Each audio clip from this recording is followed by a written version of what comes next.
Inilah Ngobras di Rasika. Ngobrol asik di Rasika. Apapun infonya, sampaikan ke Rasika.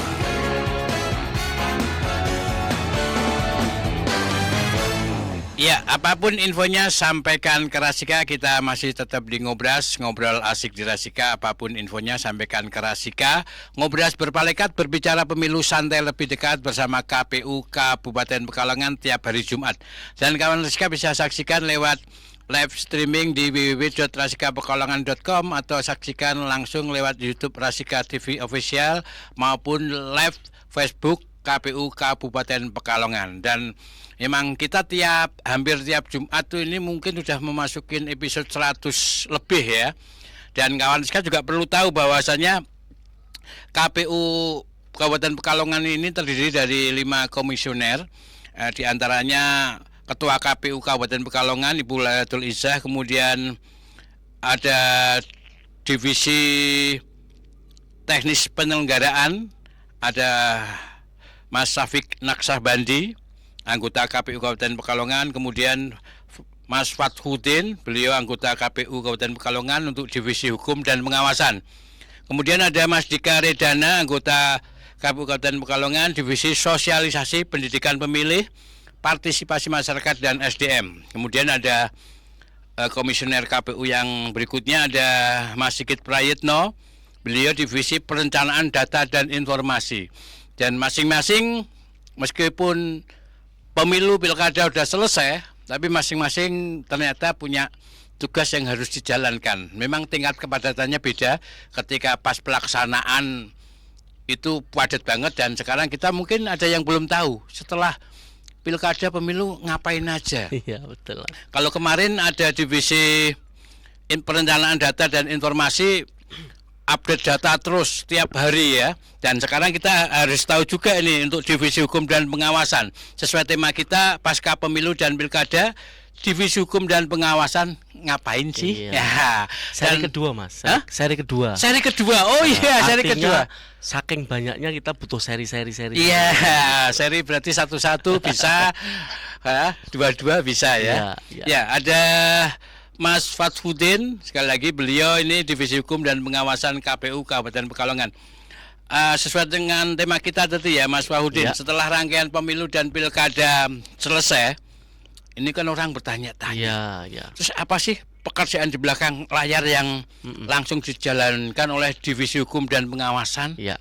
Sebetulnya bukan hanya belakang layar tapi juga di depan layarnya pun. Di depan layar. Ini kan di depan layar. Oh ya. Kemudian ya, di belakang layar, di belakang meja ya ya di kan? belakang meja juga, di luar meja juga banyak. Iya. Nah, iya. Masuk. Siap. Ruang lingkup pengawasan itu mencakup mulai dari pelaksanaan peraturan perundang-undangan, walaupun selesai pilkada ataupun pemilu, tetapi peraturan perundang-undangan untuk menata kantor itu selalu up to date. Jadi KPU RI baru kemarin mengeluarkan putusan terkait dengan pengaturan administrasi, kemudian ada lagi yang kemarin baru maturistik, kemudian ada lagi SPIP. Itu setiap bulan pasti akan keluar putusan-putusan baru, PKPU baru yang nanti itu harus kita telah betul dan kita harus laksanakan. Setelah itu ada kinerja badan ad hoc, walaupun sekarang tidak ada, tetapi alhamdulillah kan berarti itu sedikit terkurangi. Kemudian ada lagi pengelolaan anggaran serta pelaksanaan tahapan pemilu, yang mana tujuannya itu adalah yang pertama agar kita itu menciptakan kepastian hukum. Langkah-langkah yang ada yang dilaksanakan oleh KPU Kabupaten Pekalongan itu harus sesuai dengan putusan PKPU yang ada. Kalau memang itu keliru dan sebagainya, maka pasti akan ada sengketa ataupun ada aduan kode etik kepada kami dalam hal ini KPU. Ya, mungkin lebih ke internal ya. Iya, internal. Kita penataan internal mulai internal. dari SPIP setiap bulan sekali, kemudian ada lagi terkait dengan menyiapkan zona integritas. Dan nanti siang pun setelah ini selesai dari sini, kita melaksanakan kami sesuatu yang dilaksanakan di hari Jumat. Oh, ini kawan Rasika. Iya. Ini wis selesai tengah-tengok tidak. Iya, karena kita hanya menilai dari luar, makanya perlunya ini edukasi buat kawan Rasika ya, biar stigma kayak gitu nggak ada lagi, karena memang selalu ada pekerjaan, selalu ada tugas yang harus dikerjakan. Karena pemilu atau pilkada itu bukan kerjaan sehari itu selesai. Iya. Tahapan-tahapan, Perlu terus persiapan, persiapan. pelaksanaan sampai dengan evaluasi. Ini masih evaluasi dan persiapan nanti yang 2029 nanti. Ya, oke. Ya. Kemudian ini banyak orang kan mengira ya, seperti tadi saya katakan, Ya. tugas KPU selesai setelah penetapan hasil, ya kan? Sebenarnya fase pasca pemilu itu justru seperti apa dari sisi hukum dan pengawasan? Oke. Terkait dengan tugas fungsi divisi hukum pasca pemilu dan pilkada yang dikatakan banyak orang itu ternyata selesai, ternyata kita masih masuk pada evaluasi yang telah dilaksanakan pada saat pemilu ataupun pilkada yang lalu. Contohnya misalkan begini, yang pertama kita harus memperbaiki aspek-aspek yang mungkin saat pemilu ataupun pilkada itu tidak maksimal kita laksanakan. Misalkan masalah penguploadan kegiatan-kegiatan yang ada di KPU sendiri, kemudian penyadaran hukum terkait dengan setiap hari Rabu itu kita pasti mengeluarkan produk hukum yang kita tampilkan di medsos KPU, terutama di JDIH KPU Kabupaten Pekalongan. Jadi orang-orang itu akan tahu produk hukum apa saja dan juga masalah hukum apa saja yang dimungkinkan muncul, agar mereka itu pengetahuan terkait dengan hukum yang ada di KPU Kabupaten Pekalongan terutama itu bisa melek dan menyadarkan kepada masyarakat. Kemudian ada lagi yang rutin, ini adalah SPIP, singkatan dari Sistem Pengendalian Internal Pemerintah. Itu setiap kita harus laksanakan mulai dari maksimal tanggal 10. Kita harus plenokan itu. Hasilnya apakah KPU Kabupaten Pekalongan itu melaksanakan kartu kendali sesuai dengan yang amankan di undang-undang atau tidak, lengkap mulai dari keuangan, anggaran sampai dengan tata kelola administrasi, mulai daftar hadir sampai misalkan cuti sampai hal-hal yang lainnya itu rigid betul. Setiap bulan sekali kita harus laporkan. Ya, itu bagian tugas dari divisi divisi hukum hukum. untuk ngawasi Ngawasi setiap itu aturan-aturan agar terlaksana, Betul. termasuk evaluasi pelaksanaannya ya. Jangan sampai ada misalkan di saat-saat seperti ini ada yang tidak berangkat tanpa ada izin tertulis ataupun ada izin-izin lainnya misalkan sakit dan sebagainya yang dibenarkan secara peraturan perundang-undangan. Jadi semuanya di cross check betul di SPIP, Mas. Iya, karena orang taunya masyarakat awam itu kan ya kerjanya pas saat pelaksanaan saja. Pelaksanaan divisi hukum kaitannya dengan sengketa mungkin. Betul. Kalau udah selesai Iya. ternyata tadi sudah disampaikan Komisioner KPU Mas Fathudin ya. Kalau Lidah pertanyaan saya gampangnya dikerok begini, jawaban gampangnya kalau ditanya apa sih tugas-tugas yang dilaksanakan KPU Kabupaten Pekalongan, cek saja di website dan juga medsos kami. Bahkan mungkin di story WA pribadi kami itu pasti menampilkan kegiatan-kegiatan yang dilaksanakan saat itu, kemarin ataupun besoknya lagi untuk persiapan besok. Iya, jadi kawan Nasika, kalau jawaban misalnya dari Komisioner KPU kan mungkin kalau ngobrol nggak bisa detail, tapi kalau pengen lebih tahu lagi di media sosialnya ya, ada. Itu banyak hal yang mulai dari pagi sampai selesai sore itu ada semua di medsos kami. Kalau kepengen kepo ya. Ya, kemudian Mas Fathudin, dalam hal pengawasan internal ini apa saja temuan atau catatan penting pada pemilu atau pilkada kemarin yang kini sedang dievaluasi? Oke, pertama kita harus memahami betul apa itu aturan yang dibuat undang-undang ataupun PKPU turunannya, termasuk misalkan dari catatan dari Bawaslu. Itu yang pertama. Kemudian yang kedua, kita harus siapkan berita acara hasil koordinasi baik itu kepada Bawaslu ataupun kepada pihak terkait, agar apa itu menjadi catatan bahwa kita itu bukan kehendak dari KPU sendiri saja, tetapi itu adalah kesepakatan yang muncul atas koordinasi yang ada. Misalkan contoh, saat pelaksanaan di beberapa kampanye itu kan maunya hari Jumat semua, Ahad semua kan begitu. Tetapi karena ada koordinasi yang baik, kita susun sesuai jadwal nomor urut 1 hari ini, nomor urut 2 dan seterusnya. Jadi semuanya kena, Jumat ya kena, Sabtu kena, Ahadnya juga kena semua. Dan itu kita berita acarakan di hasil koordinasi tersebut. Ketika ada yang menggugat itu, kok kenapa KPU seperti ini, ternyata itu adalah hasil koordinasi kita, hasil mufakat kita bersama-sama. Dan itu menjadi peraturan ya. Ya, peraturan yang kita laksanakan secara bersama-sama itu nanti kalau saya mengibaratkan itu lebih baik gebrek di perencanaan daripada nanti gebrek di pelaksanaan, Mas. Iya, iya, iya. Gebrek di perencanaan, setelah itu ramai sekali, kemudian kita mufakati, kan nanti semuanya akan punya satu tujuan dan satu visi-visi yang sama. Ya, kemudian ini gimana ini kaitannya dengan mekanisme KPU dalam Ya. menjawab atau menghadapi atau menindaklanjutin laporan masyarakat terkait dugaan pelanggaran prosedur atau administrasi. Oke, untuk apa namanya, catatan itu kita terima semua saran perbaikan. Kalau terkait dengan beberapa hal itu pengaduan masyarakat, kinerja kami itu dari Bawaslu, Mas. Jadi saran perbaikan dari Bawaslu itu kita terima dan kita maksimal jawab itu 3 hari pasca saran perbaikan itu kita terima. Jadi semuanya pasti akan kita apa namanya tampung, kemudian kita akan klarifikasi, kemudian kita akan action apakah memang itu menyalahi aturan atau memang ketidaktahuan pengadu ataupun dari tanggapan masyarakat bahwa sebetulnya itu boleh, tetapi hal tersebut dianggap oleh orang lain itu tidak boleh. Misalkan masalah apa namanya, pembuatan APK, pemasangan APK. Iya, Di iya. beberapa titik itu ada yang mengatakan, wah ini kan bukan dari itu. Nah, ternyata kita sampaikan bahwa itu bagian dari hak dari calon itu untuk menyetak sendiri.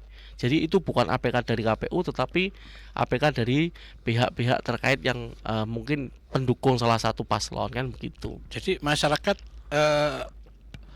lapornya nggak bisa langsung melalui Bawaslu berarti. Iya, KPU bisa, Ah. tetapi sekali lagi terkait dengan beberapa hal untuk catatan ke kinerja kami itu lewat Bawaslu.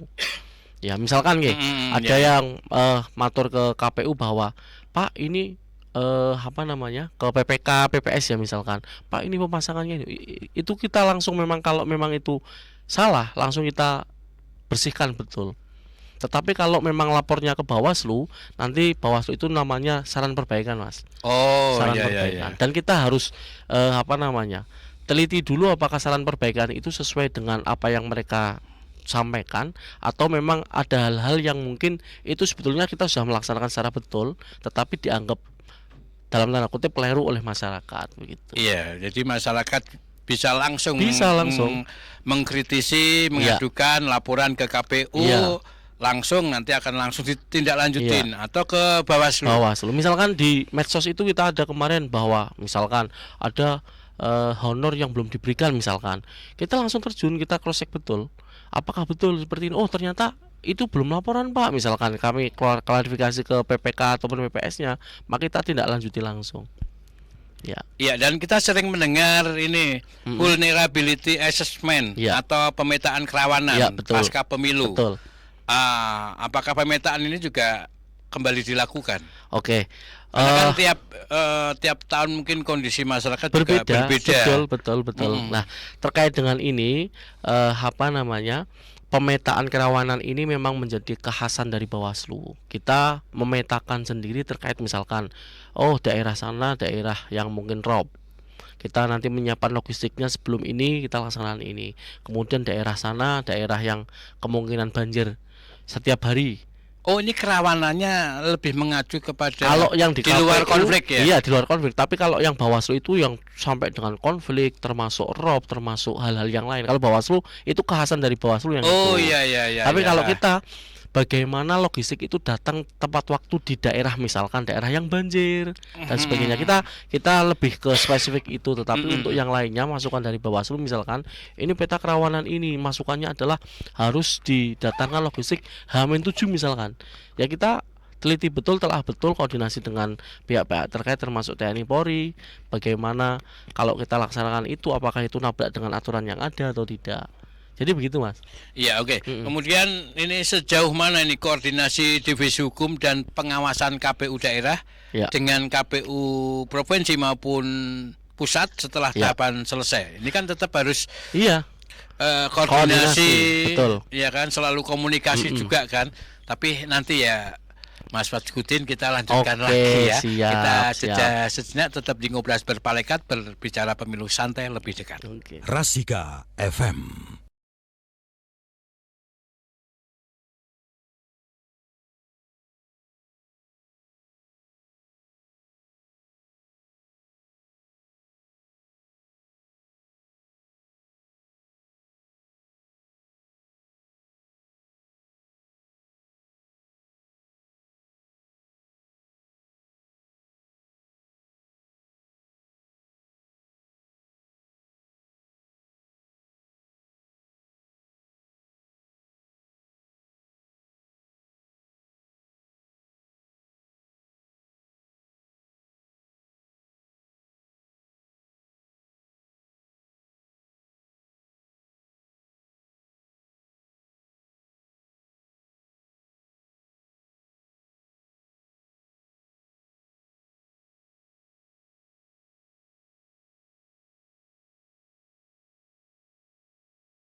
Iya, apapun infonya sampaikan ke Rasika. Kita masih di Ngobras Berpalekat berbicara pemilu santai lebih dekat bersama KPU Kabupaten Pekalongan. Dan kawan Rasika masih bisa saksikan lewat YouTube Rasika TV Official maupun live streaming di www.rasikapekalongan.com ataupun di live Facebook KPU Kabupaten Pekalongan. Dan kita masih bersama Mas Fatkudin, beliau Divisi Hukum dan Pengawasan KPU Kabupaten Pekalongan. Iya. Ya, tadi mengenai koordinasi divisi hukum ya dan pengawasan KPU daerah, kemudian KPU provinsi dan KPU pusat RI. Setelah tahapan selesai. Oke. Justru ketika selesai tahapan itu ternyata kalau gambaran kami dalam hal ini KPU rotok santai dan sebagainya, ternyata justru saat ini tiap hari pasti ada Zoom, Mas. Zoom BIMTEK dari KPU RI ataupun KPU provinsi. Hari Senin kita agendanya begini. Hari Senin itu kita mulai dari awalnya paginya adalah apel pagi, kemudian selanjutnya pleno, siangnya kadang-kala pasti ada Zoom. Nanti hari Selasa ada kegiatan yang namanya ngopi asli. Hari Rabu ada Rabu bercanda. Kemudian hari Kamisnya itu ada di divisi hukum kami sesuatu yang membahas masalah-masalah ataupun sengketa-sengketa yang ada di MK, yang itu ada di seluruh Indonesia. Nanti hari ini jam 1 siang kita akan membahas yang ada di Papua. Mereka itu masalahnya apa, agar di Pekalongan, di Jawa Tengah itu tidak muncul masalah itu di kemudian hari. Nanti hari Jumatnya juga ada kegiatan lagi, evaluasi SPIP, laporan dari SPIP dari tiap kabupaten itu di cross check betul oleh KPU provinsi, kemudian ditelaah lagi oleh KPU RI. Jadi kalau yang dianggap setelah selesai itu ternyata sedikit santai, ternyata justru malah kegiatan Zoom-nya itu tiap hari ada, bahkan sampai 3 atau 4 kali satu hari itu, Mas. Oh, ini kawan Rasika itu baru dari divisi hukum dan pengawasan. Divisi yang lain kan juga tetap. Makanya ada 3 sampai 4 kali itu. Ada yang di aula, ada yang di ruang podcast kita yang RPP, ada yang sampai di ruangan per Kasubag sendiri. Iya, itu baru divisi hukum ya dan pengawasan. Seluruhnya. Tadi saya sampaikan KPU. Seluruhnya. Iya. Ada macam-macam tiap hari itu ada tajuknya masing-masing. Maksudnya bebarengan atau masing-masing? Ya, beda, semuanya kan? Untuk ikut serta di kegiatan itu. Oh, bareng berarti ya. Artinya kan kita kan kolektif kolegial. Iya. Tidak hanya divisi hukum yang paham hukum, tetapi semua KPU komisioner juga ikut serta untuk mengetahui ternyata masalah yang muncul di misalkan nanti di Papua Pegunungan, di Bengkulu seperti apa. Tidak hanya saya yang tahu, tapi seluruh komisioner itu tahu, bahkan Kasubag kita tahu. Oh, saya pikir divisi hukum hanya 3 orang sendiri kemudian gitu. Baru menyampaikan kepada ya tetap internal. Kita sampaikan di internal pleno karena mungkin karena tadi ada jam yang sama untuk Zoom itu tadi. Zoomnya sampai 2 kali 3 kali di waktu yang sama. Jadi kita sampaikan lagi di pleno bahwa tadi kemarin kita melaksanakan Zoom seperti ini, arahnya seperti ini. Mudah-mudahan kita tidak terjebak dalam hal itu, hal yang sama. Ya, ini kawan Rasika jadi kolektif kolegial ya. Betul. Jadi intinya nanti kalau divisi perencanaan atau apa juga ikut juga ya. Ikut juga. Kita ikut juga di divisi perencanaan, di divisi kul atau logistik untuk ngopi asli tadi, bahwa ternyata tidak semuanya harus kita tahu semua, tetapi semuanya sedikit-sedikit tahu, tetapi semuanya bisa tahu semua. Iya, benar-benar ya. Sehingga ya untuk referensi lah. Betul. Dari sisi hukum nggak boleh ini harus ini akan tahu ya kan. Iya, akan tahu. Nah, jadi malah kerjanya lebih ringan ya kan. Betul. Saling mengingatkan, saling support. Itu yang penting itu, Mas. Iya, oke. Kemudian dalam KPU untuk memastikan seluruh dokumen hukum seperti SK, berita acara, alat bukti tetap aman dan sesuai standar penyimpanan pasca pemilu itu bagaimana? Oke. Kemarin kalau tidak salah 2 minggu lalu kita mengundang kerjasama dengan pihak Perpusda, bagaimana menginventarisir, bagaimana menyimpan arsip-arsip yang ada, retensinya yang sampai 5 tahun 10 tahun itu seperti apa penyelamatannya, kemudian penyimpanannya dan seterusnya. Karena apa? Bahwa dokumentasi itu penting. Yang pertama, pentingnya adalah sebagai data informasi yang dapat dipelajari kita bahkan setelah kita, kan begitu. Jadi tidak hanya data itu, tidak hanya saya saja ataupun dalam ini kami kan hanya komisioner itu 5 tahun, tetapi yang selanjutnya itu juga tahu bahwa di tahun 2024 kemarin terjadi pemilu dan pilkada dengan data yang seperti ini, kita harus buat seperti ini. Kemudian yang kedua, bahwa bukti akuntabilitas kinerja kita itu dihasilkan dari berita acara ataupun SK-SK itu. Kalau kita melaksanakan segala sesuatu tanpa ada SK, tanpa ada surat tugas, dan kita tidak menyimpan itu, maka pekerjaan kita itu kan bertanyakan, sama ini kerjanya apa jane? Kan begitu kan. Jadi itu kita simpan. Yang terakhir itu bisa menjadi sebagai alat bukti yang sah. Nah, ini yang penting. Kalau suatu saat terkena gugatan, satu ono sing takok KPU itu tugasnya apa lagi, kita sampaikan di medsos dan sebagainya. Kemudian misalkan ada gugatan pencalonan, misalkan calon ini ternyata ijazahnya ada bermasalah, nanti di berkas kita di berita acara kita sudah clear, ini ada benar. klarifikasi, verifikasi dengan pihak-pihak terkait. Makanya ada pengarsipan tadi, kerjasama itu dengan Perpusda ya. Iya. Kan karena mereka ahli, betul. Ukuran arsipnya harusnya seperti apa, apakah model LIFO atau FIFO, last in first out atau first in first out, itu kan harus yang tahu kan mereka memberikan materi kepada kami dalam hal ini KPU Kabupaten Pekalongan agar bisa menyimpan arsip itu. Arsip itu kan yang pentingnya kan kita buat, tetapi kita cari juga bisa mudah ketemu, Mas. Mudah ketemu, iya. Dan aman ya. Iya. Apakah menggunakan urut nomor kode, kemudian nomor surat ataupun perihalnya dan sebagainya, itu kan nanti ada data-datanya agar bentuk file ataupun bentuk. Iya, agar dicari itu kan gampang. Yang biasanya salah itu kan saya arsip itu di sana, tapi goleki sedino dhewe ora temu. Iya, kesalahan bagaimana mengarsipkannya. Jadi kerjasama juga dengan tadi Perpusda. Ya. Oke, kemudian dalam konteks pembelajaran ini, Mas Fathudin, apa saja nih rekomendasi internal yang muncul dari hasil pengawasan dan audit tahapan kemarin? Oke, untuk rekomendasi itu kan berjenjang, mulai dari kita kumpulkan PPK, kira-kira masukan-masukan terkait dengan divisi hukum seperti apa, terkait dengan masalah-masalah yang mungkin terjadi di pemilu ataupun pilkada seperti apa. Salah satu yang kita sampaikan itu, saat kami sampaikan selalu, itu adalah penyederhanaan surat suara. Surat suara itu kalau semakin lebar, semakin tidak sederhana, maka membingungkan pemilih untuk bagaimana memilih.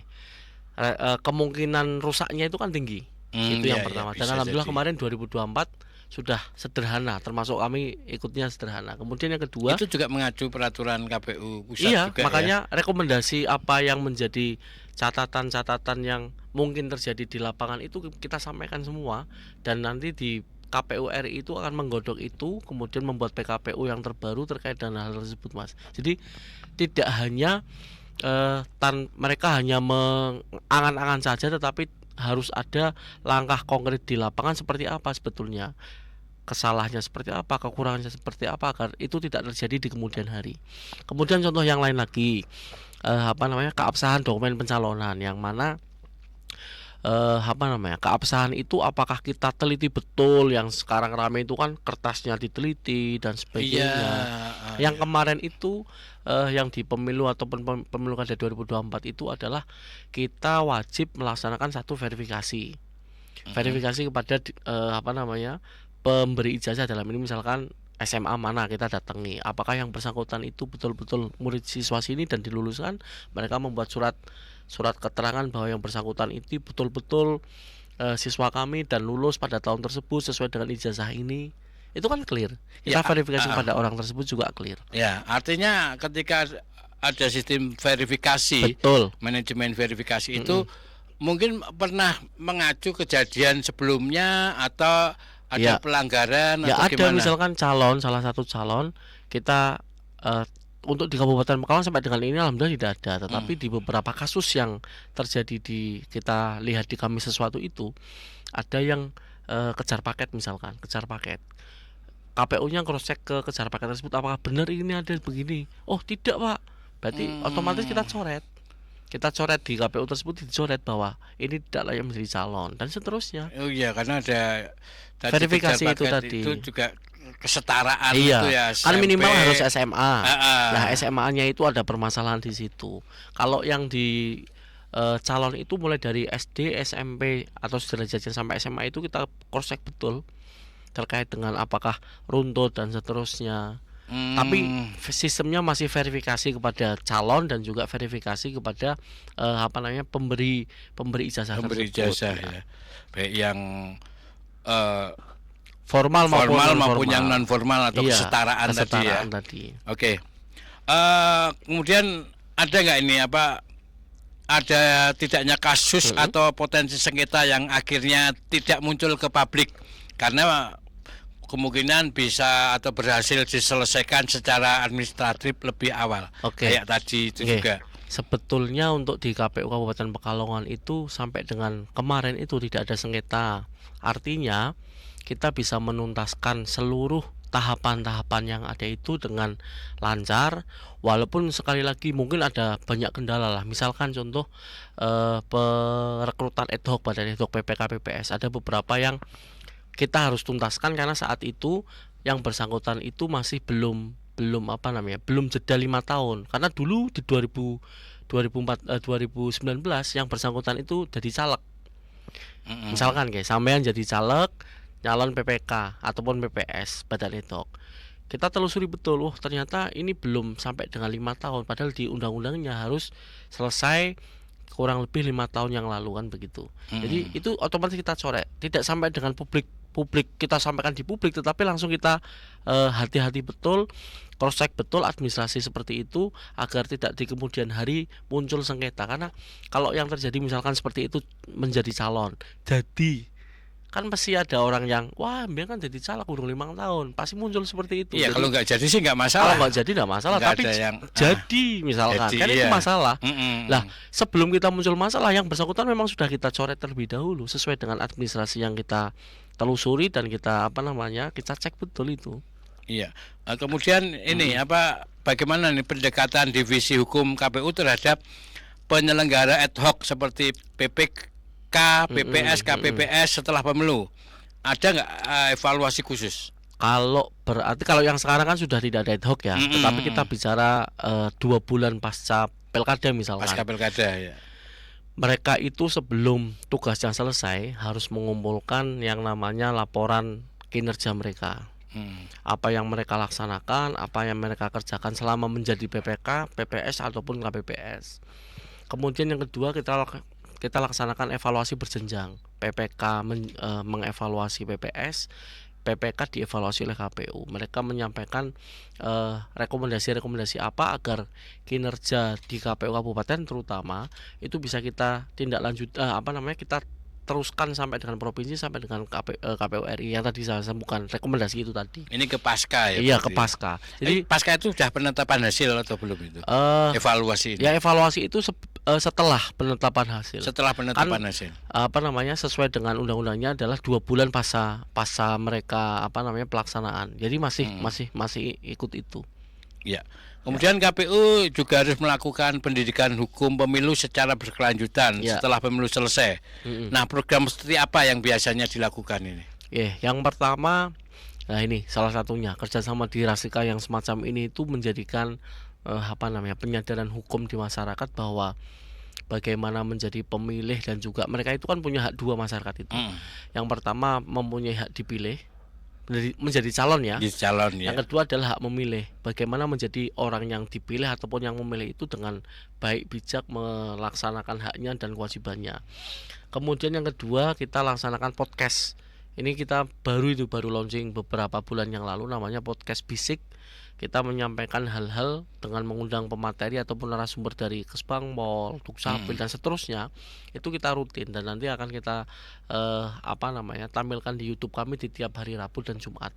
Setiap minggunya seperti itu, Mas. Jadi hal-hal yang terkait dengan pembelajaran, memberikan informasi masalah hukum ataupun masalah kinerja di KPU itu kita laksanakan, tetapi sekali lagi via medsos ataupun YouTube ataupun media sosial yang lainnya.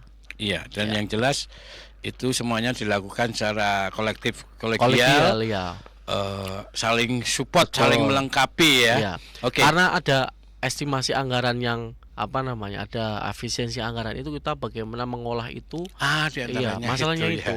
ya. Kalau misalkan ada Iya. anggaran kita pasti akan turun. Tetapi sekali lagi itu tidak menjadikan permasalahan berarti karena tetap kita turun datang ke sekolah-sekolahan untuk melaksanakan sosialisasi, melaksanakan pemetaan bahwa nanti itu jenengan itu akan menjadi pemilih di 2029. Maka mulai dari sekarang mereka harus ditata agar 2029 itu yang datanya 52% dulu di Jawa Tengah, 52% itu adalah pemilih muda ataupun pemilih pemula kemarin untuk yang pilkada. Jadi saya yakin nanti di 2029 angka 52% itu akan pasti bertambah menjadi mungkin 60 ataupun hampir 70. Iya, bisa jadi. Sek nom-nom itu malah makanya bidang karirnya mulai dari sekarang. Oke, sip. Iya. Kemudian ini tantangan terbesar Divisi Hukum dan Pengawasan KPU Kabupaten Pekalongan pasca pemilu pilkada ini apa aja? Tapi Ya. nanti Oke, kita sudah siap, jeda ya siap, Mas siap. Masudin. Oke. Tetap di Ngobras Berpalekat berbicara pemilu santai lebih dekat.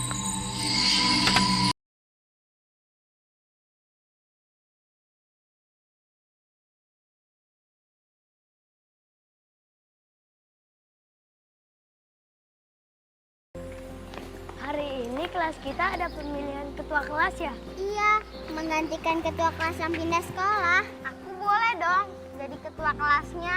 Ya nggak boleh dong. Kamu kan kelas 3A. Ketua kelasnya dan yang memilihnya harus kelas 3A. Begitupun kelas 3B.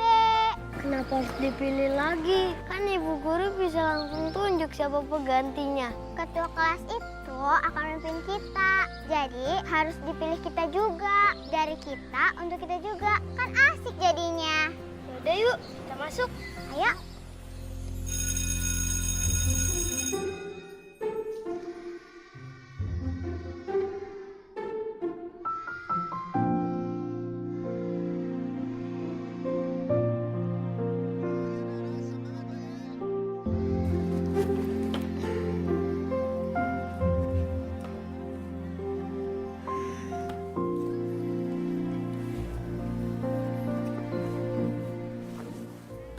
Ngapain sih Pak? Lihat-lihat. Penting nih. Oh, anak kecil.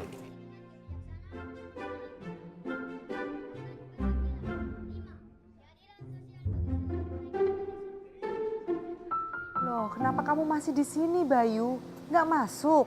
Maaf Bu, di kelas sekarang cuma pemilihan ketua kelas kok. Lebih baik aku selesaikan PR gambarku. Tidak boleh begitu, Bayu. Pekerjaan rumah seharusnya memang dikerjakan di rumah. Dan pemilihan ketua kelas sama-sama pentingnya. Ayo kita ke kelas. Mau ke kelas dulu apa mau pesen dulu? Pilih pemimpin harus yang adil, jujur, dan pas untuk dijadikan seorang pemimpin. Setiap anak mempunyai kesempatan yang sama untuk memilih dan dipilih.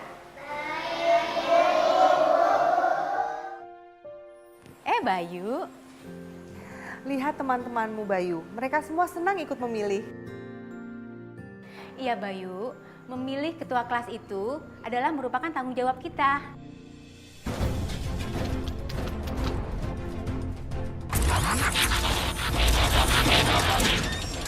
Halo, aku SP, Satria Pemilu. Bayu, pemilihan ketua kelas itu penting. Selain mencari pemimpin dengan cara benar, kamu juga belajar berdemokrasi. Seperti juga pemilu untuk memilih presiden, anggota dewan, dan kepala daerah. Biar tidak salah pilih ya SP, kita harus memilih. Pilih yang adil, jujur, dan tidak korupsi. Pas, jempol sekali. Asiknya ikut memilih.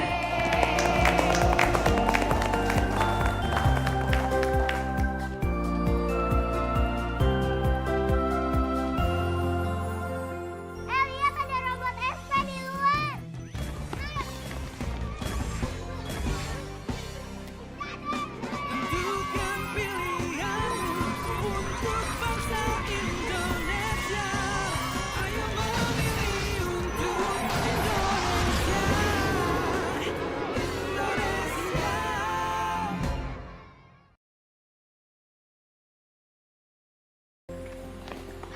ini kelas kita ada pemilihan ketua kelas ya? Iya, menggantikan ketua kelas yang pindah sekolah.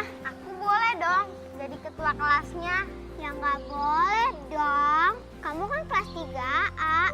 Ketua kelasnya dan yang memilihnya harus kelas 3A. Begitupun kelas 3B. Kenapa harus dipilih lagi? Kan ibu guru bisa langsung tunjuk siapa penggantinya. Ketua kelas itu akan memimpin kita. Jadi harus dipilih kita juga. Dari kita untuk kita juga. Kan asik jadinya.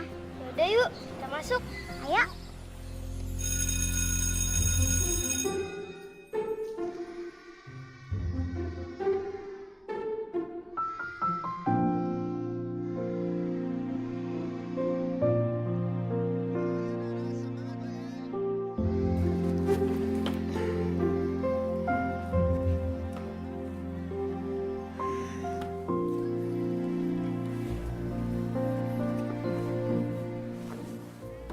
Ngapain sih Pak? Lihat-lihat. Penting nih. Oh, anak Ngobras Birasika. Ngobrol asik di Rasika. Apapun infonya, sampaikan ke Rasika.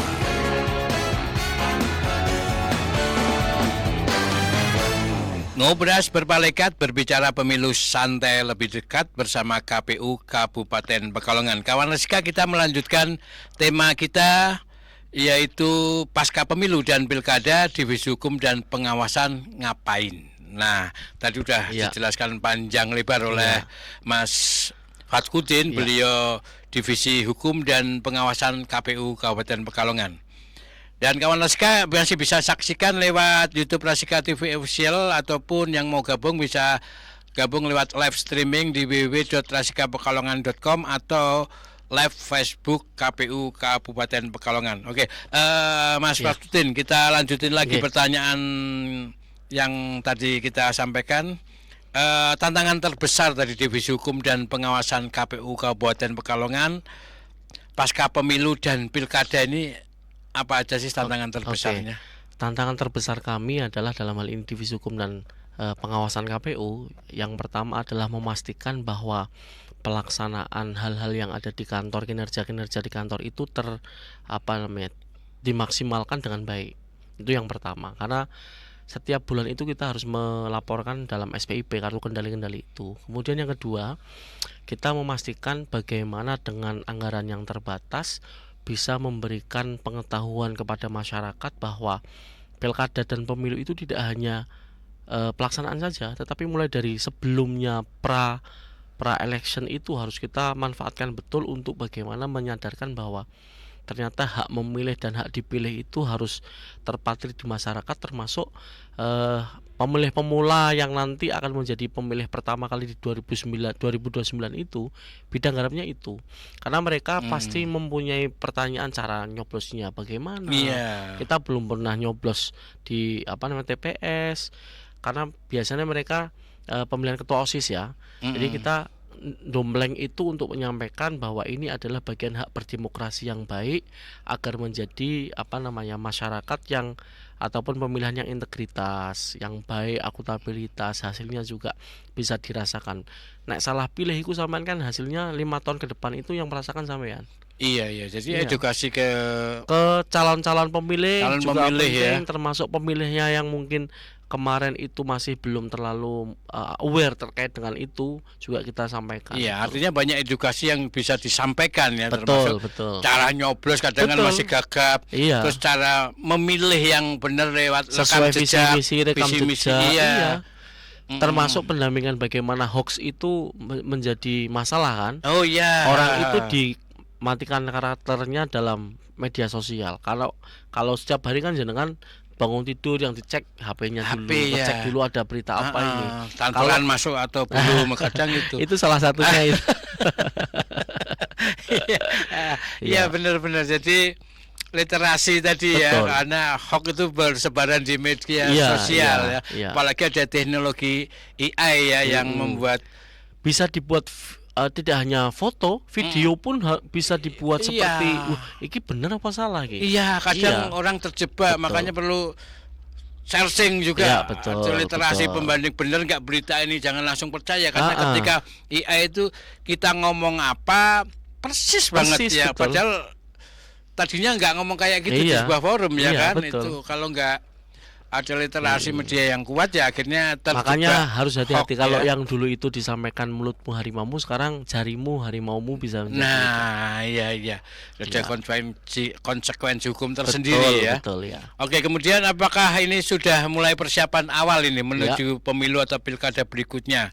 Walau masih panjang, udah dilakukan persiapan nggak? Oke. Kan masih 2029 ini 2025, masih 4 tahun. iya. Ada persiapannya. Persiapannya yang pertama kita evaluasi kinerja kita yang lama. Kira-kira kemarin itu kita kekurangannya apa?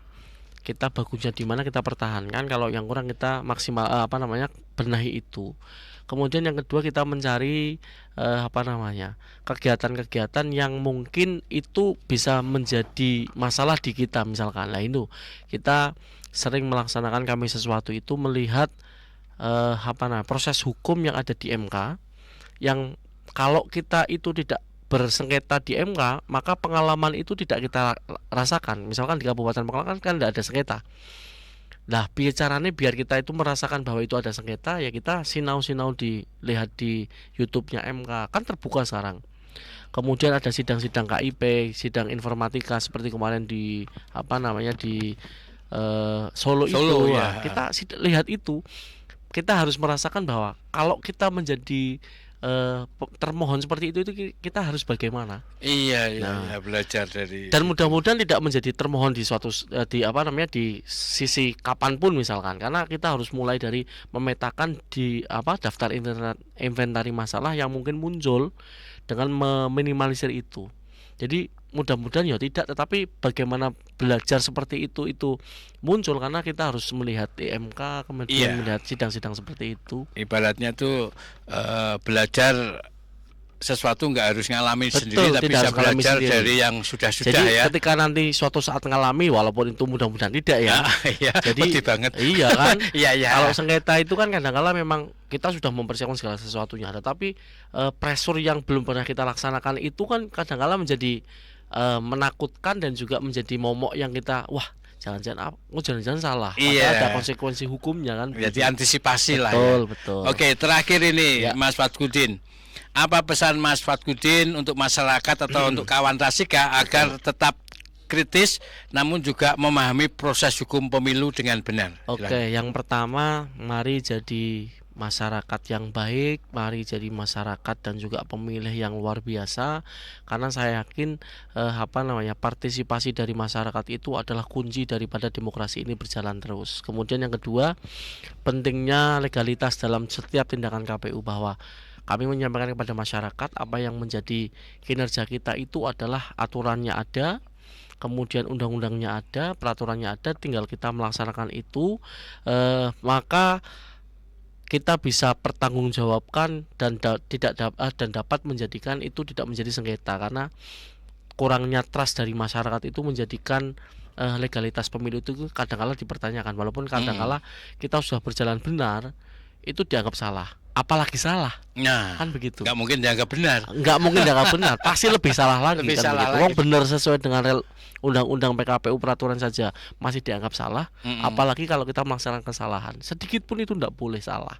Iya, oke, luar biasa. Oke. Terima kasih Mas Fatkudin untuk pencerahannya, untuk edukasinya buat Siap. kawan Rasika. Mudah-mudahan kawan Rasika yang baru gabung atau yang Iya. udah tadi gabung bisa disampaikan ke yang lain. Iya. Jadi gedok tular ya. Iya. Sekali lagi terima kasih Mas Fatkudin untuk sami-sami, hadirnya. Mas. Sehat selalu, Sami-sami. dilancarkan dalam Alhamdulillah, tugas, sehat-sehat. Nggih, amin. lancar rezeki, lancar semuanya. Amin, Salam buat amin. teman-teman KPU Nggih. Kabupaten Pekalongan. Kawan Rasika pastikan selalu hadir tiap hari Jumat di Ngobras Bermalekat bersama KPU Kabupaten Pekalongan. Banyak informasi yang bisa kita dapatkan, kinerja kerja dan program-program tugas-tugas KPU Kabupaten Pekalongan. Sekali lagi terima kasih kawan Rasika untuk kebersamaannya. Terima kasih sekali lagi buat Mas Fatkudin, Nggih, matur nuwun. Komisioner KPU Kabupaten Pekalongan. Saya Jamil dan juga Ira Ceria pamit di Ngobras. Terima kasih. Wassalamualaikum warahmatullahi wabarakatuh.